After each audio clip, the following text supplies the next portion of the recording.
Details చూస్తే పర్యావరణ పరిరక్షణకు ప్రతి ఒక్కరూ తమ వంతు బాధ్యతగా కృషి చేయాలని జిల్లా ప్రధాన న్యాయమూర్తి ప్రభాకర్ రావు తెలిపారు. ప్రపంచ పర్యావరణ దినోత్సవాన్ని పురస్కరించుకుని న్యాయస్థాన ప్రాంగణంలో మొక్కలు నాటారు.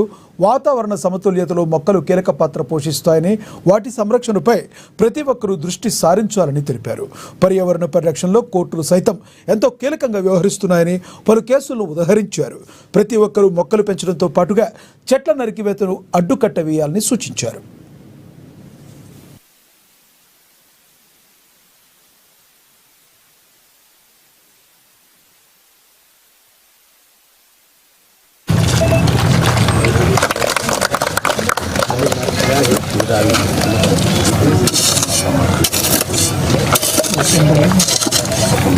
తణుకులో హెరిడిటరీ అంటే దానికి వచ్చి ముడుపులు పెడితే పిల్లలు పుడతారా నమ్మకం ఆయనే.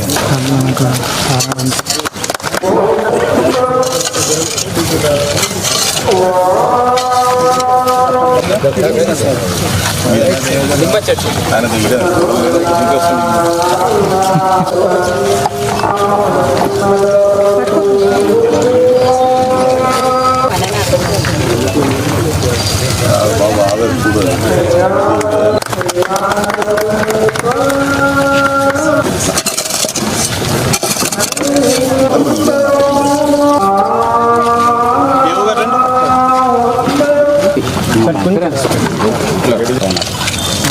నువ్వు వెనుక జరిగేసి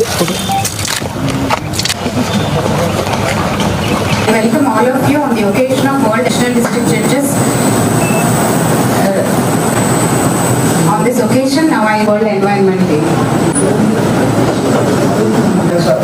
I am posted as FD forest. So whenever you wish to watch any wild animals, like on this day where become less conscious, their senses, voices, fever. మనం ఈ కోర్టు ఆవరణలో పర్యావరణ దినోత్సవాన్ని జరుపుకుంటున్నాము. ఈరోజు ప్రపంచవ్యాప్తంగా గ్లోబల్ వార్మింగ్ అనేది పెరిగిపోతుంది. తర్వాత ఉష్ణోగ్రతలు పెరిగిపోతున్నాయి, అడవులు తగ్గిపోతూ ఉన్నాయి, ప్రకృతి వినాశంగా మారిపోతుంది. కాబట్టి ప్రకృతిని రక్షించుకోవాల్సిన బాధ్యత పౌరులుగా మనందరి మీద ఉంది. ప్రకృతిని రక్షించడం కోసం సుప్రీంకోర్టు, హైకోర్టు అనేకమైనటువంటి తీర్పులు ఇవ్వడం కూడా జరుగుతుంది. వాటన్నిటిని దృష్టిలో పెట్టుకొని మనందరం కూడా ప్రకృతిని సంరక్షించడం కోసం ప్రతి ఒక్కళ్ళు కూడా ముందుకు రావాల్సిన బాధ్యత ఉంది. ఈ విధంగా ఈ ప్రకృతిని, అడవుల్ని కాపాడే బాధ్యత కేవలం అటవీ శాఖ వారిదే కాదు, ప్రతి పౌరుడు కూడా బాధ్యత ఉందని చెప్పేసి ఈ సందర్భంగా తెలియజేస్తూ ఈ యొక్క ప్రకృతిని సంరక్షించాలని చెప్పేసి ఈ సందేశాన్ని జిల్లా వ్యాప్తంగా ముందుకు తీసుకెళ్లాలని చెప్పేసి ఈ సందర్భంగా అందరికీ తెలియజేసుకుంటూ ఈ యొక్క కార్యక్రమంలో పాల్గొన్నటువంటి ఫారెస్ట్ డిఎఫ్ఓ గారికి, ఇతర న్యాయమూర్తులకి, బార్ అసోసియేషన్ ప్రతినిధులకి, జీపీలకి, పీపీలకి, అదేవిధంగా కోర్టు సిబ్బందికి అందరికీ కూడా ధన్యవాదాలు తెలియజేసుకుంటున్నాం. మనం ఈ కోర్టు ఆవరణలో పర్యావరణ దినోత్సవాన్ని జరుపుకుంటున్నాము. ఈరోజు ప్రపంచవ్యాప్తంగా గ్లోబల్ వార్మింగ్ అనేది పెరిగిపోతుంది.